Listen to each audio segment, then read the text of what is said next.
আসসালামু আলাইকুম সবাইকে। আমার ফসল উৎপাদনের প্রথম কাজটি হলো জমির আইল কাটা। যদি জমির আইল না কাটা হয় তাহলে অনেক সমস্যা হয়। যেমন জমি চাষ করতে গেলে আইলের পাশে হচ্ছে চাষটা ভালোভাবে হয় না। যে কোনো ফসল উৎপাদন করার প্রথম কাজই হলো এটা। ধান হোক, গম হোক, যে কোনো ফসল উৎপাদন করতে গেলে প্রথমে জমির আইলটা কাটতে হবে আর কি ভালোভাবে, যাতে করে আইল এর পাশে ভালোভাবে মানে চাষ হয় আর কি। সেটা পাওয়ার টিলার অথবা যে কোনো চাষকৃত জিনিস দিয়ে আর কি চাষ করা হয় না, সেইগুলো দিয়ে আর কি মানে আইলের পাশে আর কি ভালোভাবে চাষ হয়। সেই দিকটা ভালোভাবে খেয়াল রাখতে হবে। ওই জন্য যে কোনো ফসল উৎপাদন করতে হলে প্রথমে আইল কাটতেই হবে। অল্প অল্প করে কাজ করে সেইগুলো আপনাদের মাঝে দেওয়ার চেষ্টা করবো আর কি। যেহেতু সম্পূর্ণ কাজের ভিডিও তো দেওয়া সম্ভব হবে না, ওই জন্য আর কি। তো কথা না বাড়িয়ে চলুন শুরু করা যাক।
আমার আসলে এই জমিটার আইল কাটা প্রায় শেষের দিকে আর কি।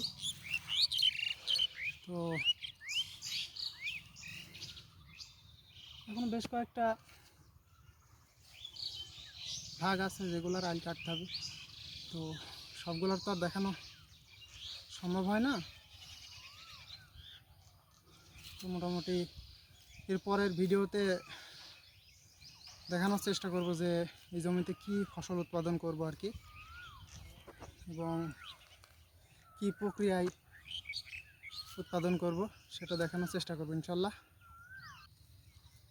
সবাই ভালো থাকবেন এবং 5 ওয়াক্ত নামাজ আদায় করবেন। আসসালামু আলাইকুম সবাইকে।